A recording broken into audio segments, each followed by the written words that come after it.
नमस्कार दोस्तों, स्वागत है आपके अपने यूट्यूब चैनल पर। सभी को प्यार भरा नमस्कार, गुड इवनिंग, राम राम। उम्मीद करता हूँ अच्छे होंगे सारे। आज हम इस नए वीडियो में एक नए टॉपिक की शुरुआत करेंगे। वहाँ तो आपका जो ज्योग्राफी वाला है वो चल ही रहा है, राजस्थान की कृषि। उसके साथ साथ आज हम नया करेंगे एक राजस्थान के नवीन पोर्शन की शुरुआत, जिसमें लगभग प्रत्येक कंपटीशन एग्ज़ाम में आपके सवाल पुटअप होते हैं। ठीक है, हो ना भी, क्योंकि जो बहुत बड़ा क्षेत्र है राजस्थान के प्रत्येक एग्ज़ाम में उस पोर्शन का, और जिसका नाम है राजस्थान की कला एवं संस्कृति। ठीक है, इस भाग में कला एवं संस्कृति के क्षेत्र में हम पढ़ेंगे किले, महल, दुर्ग, मकबरे, स्मारक, मीनारें, बावड़ियाँ, सागर, उद्यान, देवी देवता, संत साहित्य, ठीक है, भाषा, बोलियाँ, इन सब के बारे में हम चर्चा करेंगे। जो आपके रीट में लगता है, कांस्टेबल में, पटवार में, सब में एक भी ऐसा एग्ज़ाम नहीं है जिसमें से ये पूछे नहीं। क्योंकि राजस्थान में आप एग्ज़ाम की तैयारी कर रहे हो, राजस्थान में सर्विस करने की तैयारी कर रहे हो, तो सीधी सी बात है राजस्थान की कला संस्कृति को जानने का आपको ज्ञान होना चाहिए। आपको पता होना चाहिए कि राजस्थान की कला और संस्कृति क्षेत्र विशेष में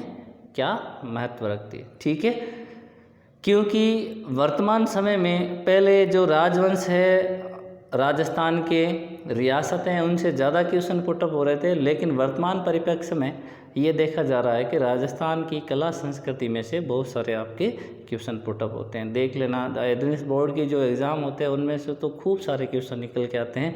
आजकल धीरे धीरे राजवंश और रियासतों में से कम कर दिया। आपके या तो लेंगे आधुनिक राजस्थान से ज़्यादा, या लेंगे राजस्थान की कला एवं संस्कृति। ठीक है, तो इसी संदर्भ में आज हम शुरू करेंगे। जो हमारा पहला टॉपिक रहेगा वो रहेगा राजस्थान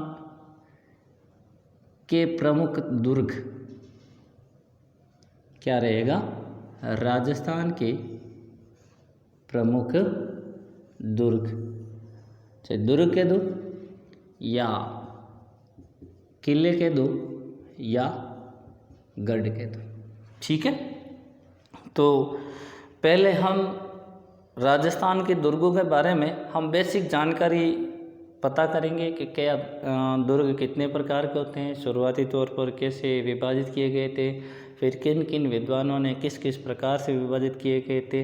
राजस्थान में दुर्गों से संबंधित जितनी भी पहले तथ्य है वो हम देख लेते हैं। उसके बाद में हम राजस्थान के एक एक दुर्गों को हम पढ़ेंगे। ठीक है, तो देखिए, सबसे पहले बात करें दुर्गों के वर्गीकरण की।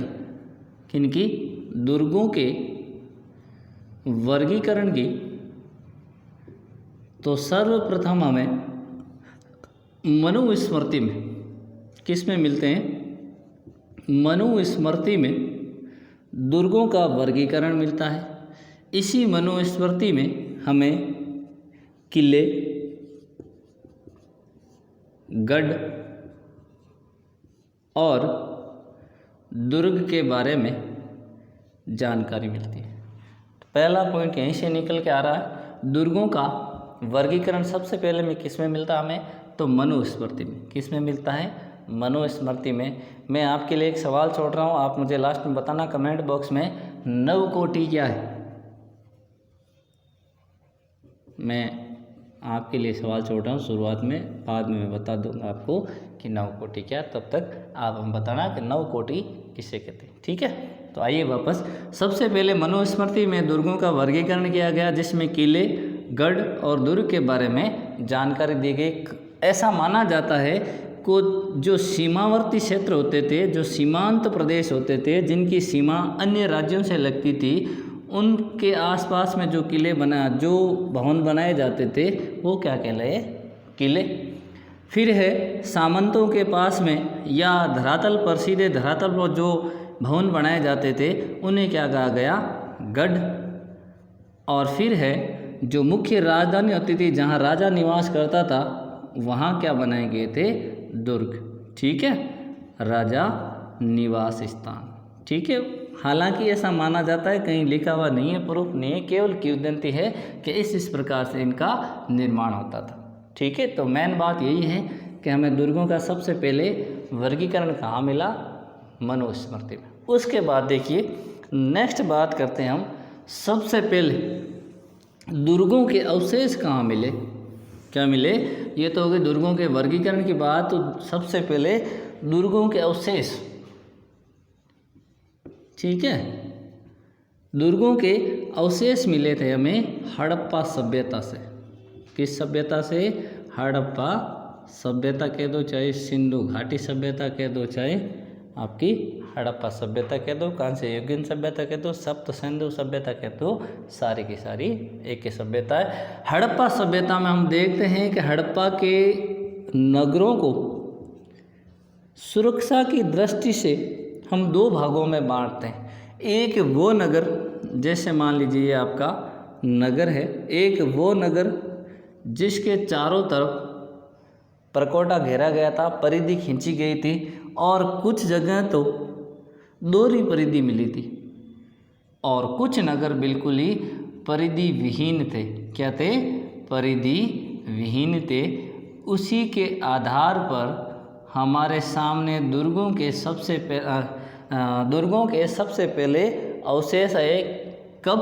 हड़प्पा सभ्यता में। और हड़प्पा सभ्यता में हमने देखा कि नगर है वो दो प्रकार के हमारे सामने अवशेष के रूप में आए। एक तो वो नगर जिन्हें दुर्गों के आधार पर सुरक्षित किया गया था, जिन्हें हम दुर्गीकृत कहते हैं, चारों ओर परकोटा घेरा गया था, परिधि घेरी गई थी। और वो जो अदुर्गीकृत थे, उनके चारों तरफ ना तो कोई दीवार थी, ना ही कोई परकोटा था, ना ही कोई परिधि थी। तो सबसे पहले दुर्गों का वर्गीकरण मनुस्मृति में, और दुर्गों के अवशेष कहाँ मिले थे? आपके हड़प्पा सभ्यता। ठीक है, ये तो हो गए आपके दुर्गों की बात। देखिए, फिर जो दुर्गों के बारे में बात करता है, अगला महानुभव है, वो है आपका कौटिल्य। कौन है? कौटिल्य। कौन नहीं जानता? इसे सब जानते हो। कौटिल्य कह दो, चाहे चाणक्य कह दो, चाहे विष्णुगुप्त कह दो। क्या कह दो? चाणक्य, कौटिल्य या फिर विष्णुगुप्त। ठीक है, यह था आपका चंद्रगुप्त मौर्य का प्रधानमंत्री। कौन था? चंद्रगुप्त मौर्य का प्रधानमंत्री था। और इसी कौटिल्य ने एक पुस्तक लिखी थी, अर्थशास्त्र। क्या लिखी थी? अर्थशास्त्र। और इस अर्थशास्त्र का जो विषय था वो थी राजनीति। देखिए, सवाल एक ही बात में से कितने निकल कर आ रहे हैं। कौटिल्य कौन था? चंद्रगुप्त मौर्य का प्रधानमंत्री। कौन सा ग्रंथ लिखा था? अर्थशास्त्र। अर्थशास्त्र का विषय क्या था? किस विषय पर वो लिखी गई थी? राजनीति पर, न कि वो लिखी थी आपके अर्थशास्त्र पर। ठीक है, कौटिल्य ने अपनी अर्थशास्त्र में एक सिद्धांत दिया था राज्य के शासन संचालन हेतु, जिसे हम सप्तांग सिद्धांत, क्या नाम देते हैं? सप्तांग सिद्धांत नाम देते हैं। अर्थात किसी भी राज्य के निर्माण या उसकी विशेषता हेतु कितने अंग बताए? 7 अंग बताए। कितने अंग बताए? 7 अंग बताए थे। और यदि वो 7 अंग है तो वो क्या कहलाएगा? राज्य। ताकि उसी अंगों के आधार पर राज्य का जो शासन है वो सरलता से और अच्छी तरीके से प्रशासनिक दृष्टि से हम उसे संचालित कर देते। ठीक है, तो वो 7 अंग कौन कौन से थे? तो सबसे पहले जाहिर सी बात है, राज्य के लिए सबसे पहले क्या चाहिए थे? राजा। क्या चाहिए था? राजा। ठीक है, नेक्स्ट बात करते हैं, राजा के लिए क्या चाहिए थी? प्रजा। भाई कहीं प्रजा होगा तभी तो राजा होगा। ठीक है, नेक्स्ट बात करते हैं, प्रजा के लिए क्या चाहिए था उसे? अमात्य, या कहीं कहीं आपको मिल जाएगा सेनापति। क्या मिल जाएगा? सेनापति। ठीक है, अब सेनापति किसका होगा? तो जाहिर सी बात है सेना का। अगला अंग कौन सा था? सेना। सेना को कहीं कहीं आपको मिल जाएगा दंड लिखा हुआ भी। ठीक है, विवाद का विषय नहीं हो, इसलिए चाहे सेना कह दो चाहे दंड कह दो। ठीक है, फिर है आपकी रहने की इनकी सबसे जब बात कर रहे हैं, टॉपिक चल रहा है दुर्ग और जो 7वां अंग बताया था वो था कोष। क्या था? कोष यानी खजाना। क्या था? खजाना। तो देखिए थोड़ा सा बैक चलते हैं, क्योंकि रट्टाफिकेशन रटने का काम ही नहीं, आराम से समझो, ऑटोमेटिक चीज़ें क्लियर होती जाएगी, कॉन्सेप्ट क्लियर होता जाएगा और फिर दुर्ग पढ़ने में हमें मज़ा आएगा। ठीक है, नहीं तो रट्टाफिकेशन वाली बात समझ में नहीं आएगी। सबसे पहले हमें दुर्गों का वर्गीकरण मनुस्मृति में, अवशेष मिले थे हड़प्पा सभ्यता में, फिर जो जानकारी मिलती है किस में मिलती है? मौर्य काल में। किसके काल में? चंद्रगुप्त मौर्य के। प्रधानमंत्री कौन था? गुरु कौन था? कौटिल्य, चाणक्य, विष्णुगुप्त। पुस्तक लिखी थी कौन सी? अर्थशास्त्र, जो किस विषय पर है? राजनीति पर। उसी अर्थशास्त्र में कौटिल्य ने राज्य की विशेषता के लिए राज्य की प्रशासनिक दृष्टि से उसने राज्य के 7 अंग बताए, जिसमें राजा, जन, अमात्य, सेनापति, सेना, दंड, दुर्ग, कोष या खजाना। ठीक है, तो उसी में उसने दुर्गों के प्रकार बताए थे। ठीक है, हालांकि कौटिल्य ने तो सबसे महत्वपूर्ण अंग क्या बताया था? सेना। लेकिन जब हम आगे पढ़ेंगे तो शुक्र नीति में क्या पढ़ेंगे कि शुक्र नीति में शुक्र ने सबसे पहले महत्वपूर्ण अंग कौन सा माना? आपका दुर्ग माना है, क्योंकि दुर्ग राजा की सुरक्षा की दृष्टि से अत्यधिक महत्वपूर्ण है। ठीक है, तो देखिए इसी अर्थशास्त्र में, मैं यहाँ से डिलीट कर रहा हूँ आपके, इसी अर्थशास्त्र में कौटिल्य ने दुर्गों का वर्गीकरण किया था। क्या किया था? दुर्गों का वर्गीकरण। दुर्गों का वर्गीकरण कि भाई दुर्ग होते कितने प्रकार के। तो देखिए कौटिल्य ने दुर्गों को 4 भागों में बांटा, अर्थात कौटिल्य ने दुर्गों को कितने भागों में बांटा? 4 भागों में। सबसे पहले उसने कहा औदक दुर्ग। कौन सा दुर्ग? औदक दुर्ग, जिसे ही आप क्या कहते हो? जल दुर्ग। ठीक है, जल दुर्ग। सेकंड उसने बताया था पार्वत दुर्ग। क्या बताया था? पार्वत दुर्ग। नेक्स्ट उसने बताया था आपके जो है धान्व दुर्ग। कौन सा दुर्ग? धान्व दुर्ग। और चौथा बताया था वन दुर्ग। ठीक है, तो ये तो बताए थे किसने? कौटिल्य ने। अब औद क्या होते हैं, पार्वत क्या होते हैं, धान्व क्या होता है, वो हम आगे पढ़ेंगे। यहाँ याद रखने की ज़रूरत नहीं है, बस केवल इतना ही याद रखना, कौटिल्य ने कौन सी पुस्तक लिखी? अर्थशास्त्र। और दुर्ग कितने भागों में बांटे? 4 भागों। ठीक है, नेक्स्ट बात करते हैं हम कौटिल्य के बाद में जो सबसे इम्पोर्टेंट वर्गीकरण किया था वो क्या था? आपके शुक्र नीति में। किस में किया था? शुक्र नीति में। देखिए शुक्र नीति के अनुसार, किसके अनुसार? शुक्र नीति के अनुसार दुर्गों को कितने भागों में बांटा गया है? 9 भागों में। अर्थात दुर्ग के कितने प्रकार बताए थे आपके? 9 प्रकार। क्योंकि जो धरातल है वो समतल नहीं है, कहीं ऊबड़ खाबड़ है, कहीं आपके दौरे है, कहीं पर्वत है, कहीं नदियां हैं। ठीक है, कहीं वन है, कहीं कंटीली झाड़ियां हैं। तो उसी के अनुसार शुक्र नीति में दुर्गों को कितने भागों में बांटा? आपके 9 भागों में। ठीक है, सबसे पहले देखिए जो है आपके औदक दुर्ग। कौन सा दुर्ग? औदक दुर्ग, जिसे आप जल दुर्ग कहते हैं। क्या कहते हैं? जल दुर्ग। अर्थात जिस दुर्ग के चारों तरफ 3 तरफ पानी हो उसे हम क्या कहते हैं? औदक दुर्ग या जल दुर्ग। क्योंकि देखो राजा महाराजा है ना, सबसे पहले यही देखते थे कि हमारे और हमारे परिवार की सुरक्षा कैसे हो, इसीलिए वो ज़्यादा से ज़्यादा सुरक्षा की दृष्टि से क्या करते थे? हमेशा ऐसे क्षेत्र का चुनाव करते जो उन्हें ज़्यादा सुरक्षित रहे। तो जिस दुर्ग के चारों तरफ पानी हो, 3 तरफ पानी हो या उसके 2 तरफ पानी हो, तो वो क्या कहलाएगा?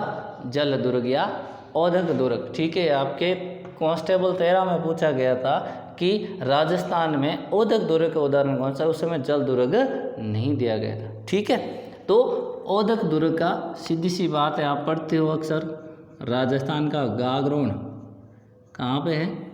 झालावाड़ में, जो है एक जल दुर्ग है। ठीक है, नेक्स्ट बात करते हम पार्वत दुर्ग, या इसे हम क्या कहते हैं, पर्वत दुर्ग, या इसे हम क्या कहते हैं, गिरि दुर्ग। क्या कहते हैं, गिरि दुर्ग। देखिए शुक्र नीति में दुर्गों को महत्वपूर्ण माना गया है, इसलिए जितनी ऊंची पहाड़ी पर दुर्ग होगा वो राज्य, वो राजा उतना ही अधिक सुरक्षित होगा। क्योंकि देखिए जो लड़ाइयाँ हुई है उसमें सेना मायने नहीं रखी थी जितना क्या रखा था, दुर्ग। ठीक है, जैसे आप बढ़ते हो खानवा युद्ध में सांगा की जो सेना है वो बहुत बड़ी थी, लेकिन फिर भी बाबर की सेना के सामने टिक नहीं पाई थी। लेकिन जब आप अकबर का जो चित्तौड़ अभियान पढ़ोगे तो उसी के दौरान देखोगे मात्र 6-7 हज़ार सैनिकों ने अकबर की सेना को, जो शाही सेना थी बाबर से तो बहुत बड़ी थी, उससे कम से कम 4 या 5 महीने लगे थे दुर्ग के अंदर घुसने में। ठीक है, तो वो किसका कारण था, आपके दुर्ग का था, ना कि सेना का। तो शुक्र कौटिल्य क्या मानता है, सेना को महत्वपूर्ण मानता है, जबकि शुक्र नीति किसे महत्वपूर्ण मानती है, दुर्ग को, गिरि दुर्ग को। ये हो गया IMPORT, इम्पोर्टेंट। ठीक है, अर्थात दुर्गों में सर्वश्रेष्ठ यदि कोई श्रेणी है तो किसकी है, गिरि दुर्ग की, पार्वत दुर्ग की, या पर्वत दुर्ग। ठीक है, राजस्थान के लगभग सभी दुर्ग, यदि कुछ क्षेत्र विशेष को छोड़ दिया जाए जैसे मारवाड़ वाले या मरुस्थल वाले या बीकानेर वाले, तो लगभग सभी दुर्ग किस पर बने हुए हैं, पहाड़ियों पर। हालांकि देखो मारवाड़ वाले जैसे जैसलमेर का है, जोधपुर का है, वो भी मरुस्थल होते हुए भी पहाड़ी पर दुर्ग बनाए गए। ठीक है, तो लगभग सभी दुर्ग किसके उदाहरण है, आपके गिरि दुर्ग के। नेक्स्ट बात करते हैं, वो है आपके ऐरण दुर्ग। किसकी, ऐरण दुर्ग, अर्थात जिस दुर्ग के चारों तरफ क्या हो, चारों तरफ कंटीली झाड़ियाँ हो, क्या हो, कंटीली झाड़ियाँ हो, उबड़ खाबड़ हो, ठीक है, पत्थर हो, वो क्या है, ऐरण दुर्ग है। तो लगभग राजस्थान के चाहे रणथंभौर ले लो आप, रणथंभौर दुर्ग कैसा है, ऐरण दुर्ग का उदाहरण है। तो लगभग राजा यही देखता था, यदि पहाड़ी पर नहीं है तो चारों तरफ कंटीली, ताकि वो छुपके से दूर से दिखे तो छिपे भी दिखे और सुरक्षा की दृष्टि से महत्वपूर्ण। ठीक है, नेक्स्ट है वो है वन दुर्ग। क्या है, वन दुर्ग। कुछ में यदि आपको यहाँ डाउट हो जाएगा कि कुछ बच्चे कहेंगे सर वन दुर्ग और ऐरण दुर्ग एक ही, नहीं। तो जिसके चारों ओर वन हो, क्या हो, जिसके चारों ओर वन हो उसे हम ऐरण दुर्ग कहते हैं। नेक्स्ट बात करते हैं पारीख दुर्ग। पारीख दुर्ग, ठीक है। देखिए जिन क्षेत्रों में मान लो यदि पहाड़ी नहीं होती थी, क्या नहीं होती थी, पहाड़ी नहीं होती थी, तो वो अपने दुर्ग की सुरक्षा के लिए क्या करते थे, एक चारों तरफ खाई डलवा देते थे। तो पारीख ख से खाई याद रखना, ठीक है। तो सुरक्षा की दृष्टि के लिए क्या कर देते थे, दुर्ग के, ये मान लो दुर्ग है आपके समतल धरातल पर, इसके चारों तरफ क्या डलवा देते थे, गहरी खाई डलवा, ठीक है। इसका उदाहरण है आपका भरतपुर का किला, बीकानेर का किला, ये समतल धरातल पर थे और सुरक्षा की दृष्टि के लिए क्या कर दिया इन्होंने, आपके चारों तरफ खाई डलवा दे। नेक्स्ट बात करते हैं अगले दुर्ग की, तो धान्व दुर्ग, ठीक है। धान्व दुर्ग का मतलब है वह दुर्ग जिसके चारों तरफ क्या हो, रेत ही रेत हो, अर्थात मरुस्थल, ठीक है। राजस्थान का सोनारगढ़, राजस्थान का सोनारगढ़, स्वर्णगिरी कौन सा, जैसलमेर वाला, ठीक है। ये कौन सा है, धान्व दुर्ग। नेक्स्ट बात करते हैं हम आगे, यदि बात करें आपके, तो मैं यहाँ से ये डिलीट कर देता हूँ, फिर आप देख लेना आराम से। नेक्स्ट हो गया आपका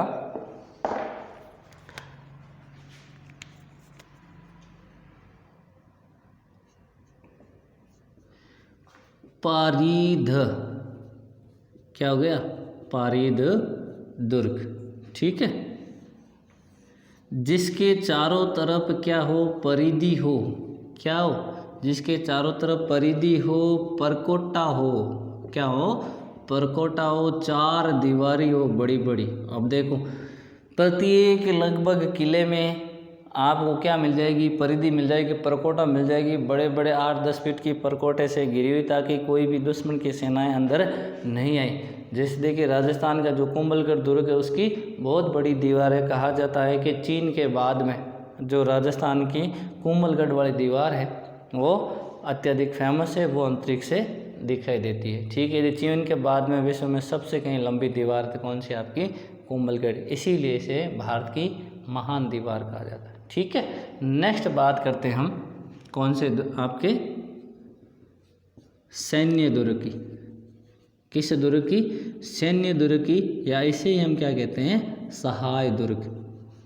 क्या कहते हैं, सहाय दुर्ग। ठीक है, सैन्य दुर्ग या सहाय दुर्ग वो है जहां राजा अपने परिवार और रिश्तेदारों के साथ क्या हो, सुसज्जित सेना के साथ में निवास करता हूँ। ठीक है, तो ये हो गया आपका सहाय दुर्ग या सैन्य दुर्ग। और लास्ट बचा आपके स्थल दुर्ग। कौन सा दुर्ग बचा है, स्थल दुर्ग। इन सब के अलावा समतल धरातल पर जो दुर्ग बनाए जाते थे उन्हें हम क्या कहते हैं, स्थल दुर्ग। तो ये हो गए आपके शुक्र नीति के अनुसार 9 दुर्ग। कौन कौन से, औदक दुर्ग हो गया, आयरन दुर्ग हो गया, वन दुर्ग हो गया, पार्वत दुर्ग हो गया, या पार्वत को गिरि दुर्ग कह दियो, सैन्य दुर्ग हो गया, धानवे दुर्ग हो गया, पारीद हो गया, पारीख हो गया, और स्थल दुर्ग हो गया। ये हो गया आपके 9 दुर्ग। किसके अनुसार, शुक्र नीति के अनुसार। कौटिल्य ने कितने बताए, 4 बताए। ठीक है, नेक्स्ट बात करते हैं अब हम राजस्थान के दुर्गों से संबंधित जो भी बातें जुड़ी हुई हैं वो पढ़ते। देखिए सबसे पहले हम यदि बात करें तो भारत में जो सर्वाधिक दुर्ग वो कहाँ है, वो है आपके महाराष्ट्र में। महाराष्ट्र के बाद में मध्य प्रदेश में, मध्य प्रदेश के बाद में यदि हम राजस्थान की बात करें तो राजस्थान में सर्वाधिक दुर्ग है वो कहाँ है, जयपुर में। कहाँ है, जयपुर में। देखिए मित्रों, राजस्थान में स्थापत्य कला का जनक आप सबको पता है। स्थापत्य कला का जनक किसे माना जाता है, बताने की मेरे ख्याल से तो ज़रूरत नहीं है, फिर भी मैं बता देता हूँ आपको। महाराणा कुंभा किसे माना जाता है, महाराणा कुंभा को स्थापत्य कला का जनक माना जाता है। एक कवि हुए थे श्यामल दास। कौन से कवि, श्यामल दास, जिसे कवि राजा, कौन सी उपाधि दी गई थी, कवि राजा। श्यामल दास ने एक ग्रंथ लिखा था वीर विनोद। कौन सा ग्रंथ, वीर विनोद। इस ग्रंथ में श्यामल दास लिखता है कि राजस्थान के 84 दुर्गों में से, कितने दुर्गों में से, 84 दुर्गों में से अकेले 32 दुर्गों का निर्माण किसने करवाया है, आपके महाराणा कुंभा ने। देखिए केवल राजस्थान में 84 दुर्ग नहीं है, लेकिन ये वो दुर्ग है जो अपनी विशेषताओं के कारण कहीं ना कहीं प्रसिद्धि रखते हैं। बाकी तो छोटे मोटे आपको दुर्ग बहुत मिल जाएंगे। ठीक है, इस कुंभा का एक शिल्पकार था। कौन था, शिल्पकार था मंडन, जिसने राजस्थान के प्रसिद्ध दुर्गों का क्या किया है, आपके डिजाइनिंग करवाई है, निर्माण करने में सहायता की है। और इस शिल्पकार ने अनेक ग्रंथ लिखे, जैसे रूप मंडन, ठीक है, 10 मंडन, इस प्रकार के खूब सारे ग्रंथ लिखे। जब हम चर्चा करेंगे, कभी कुंभा पढ़ेंगे या मेवाड़ शुरू करेंगे तब। ठीक है, तो राजस्थान के स्थापत्य कला का जनक कौन, महाराणा कुंभा। ठीक है, महाराणा कुंभा के बारे में कवि राजा श्यामल दास अपने ग्रंथ वीर विनोद में लिखता है कि 84 दुर्गों में से 32 दुर्गों का निर्माण अकेले किसने करवाया है? आपके महाराणा कुंभा। नेक्स्ट यदि बात करें हम तो और यदि बात रही तो वो है राजस्थान का सबसे प्राचीन दुर्ग। राजस्थान का सबसे प्राचीन दुर्ग वो है आपका भटनेर दुर्ग। कौन सा दुर्ग है? भटनेर दुर्ग है आपके हनुमानगढ़ में। यदि सबसे नवीन दुर्ग की बात करें, सबसे नवीन दुर्ग तो वो है मोहनगढ़। कौन सा है?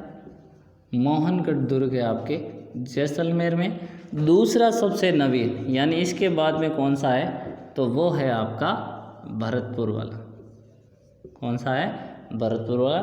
कब बने थे? जब हम इनके बारे में विस्तृत चर्चा करेंगे तब आपको हम डिटेल में पढ़ाएंगे। ठीक है। नेक्स्ट बात करते हैं मुगलों द्वारा निर्मित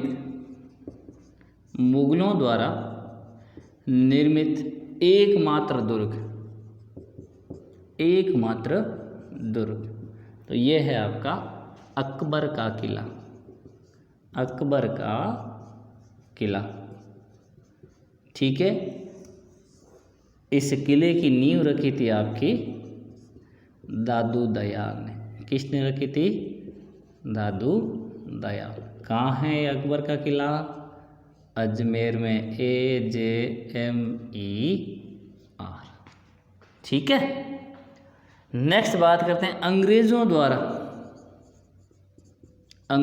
द्वारा निर्मित एकमात्र दुर्ग तो ये था टोडगढ़। मेवाड़ के महाराणा थे भीम सिंह। उनका पॉलिटिकल एजेंट था कौन?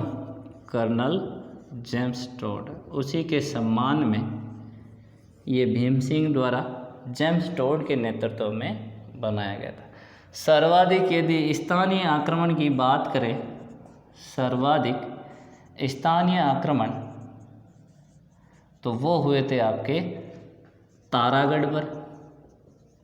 और तारागढ़ कौन सा? अजमेर वाला। एक तारागढ़ और है जिसे हम बुधनी में पढ़ते हैं। और सर्वाधिक यदि हम विदेशी आक्रमण की बात करें, सर्वाधिक विदेशी आक्रमण हुए हैं वो है भटनेर। भटनेर का मैंने अभी बताया था हनुमानगढ़। ठीक है। एक और बात, राजस्थान में सर्वाधिक बुर्जों वाली बात करें, सर्वाधिक बुर्ज तो किस में है आपके? सोनारगढ़ में जिसमें 99 बुर्ज है। ठीक है। ये हो गए आपके। देखिए प्रारंभिक तौर पर राजपूताना शैली में ही बनते थे, लेकिन जब अरब आक्रमण होता है, तुर्क आक्रमण होता है, मुग़ल आक्रमण होते हैं या फिर अंग्रेज आ जाते हैं, तब राजस्थान की जो स्थापत्य कला है उसमें आपके अंतर दिखने का जो है वो शुरू हो जाएगा। और उसी के अकॉर्डिंग फिर भवनों के निर्माण कला में क्या हो जाएगा? अंतर आ जाएगा। अब नेक्स्ट वीडियो में हम क्या करेंगे? राजस्थान के एक एक दुर्गों को हम चर्चा करेंगे। ये राजस्थान के दुर्गों से जुड़ी हुई बेसिक चीज़ें थी। मैं आपके लिए कमेंट छोड़ रहा था, नवकोटि क्या है उसके बारे में आप हमें ज़रूर बताओगे। ठीक है। नेक्स्ट वीडियो में हम राजस्थान के दुर्गों के बारे में चर्चा करेंगे। ये वीडियो कैसा लगा आप मुझे ज़रूर बताएंगे। हाँ, वीडियो यदि पसंद आए लाइक करो, कमेंट करो और चैनल को सब्सक्राइब ज़रूर किया करो। ठीक है। और हाँ, वीडियो को शेयर करना मत भूलिएगा। धन्यवाद। राम राम।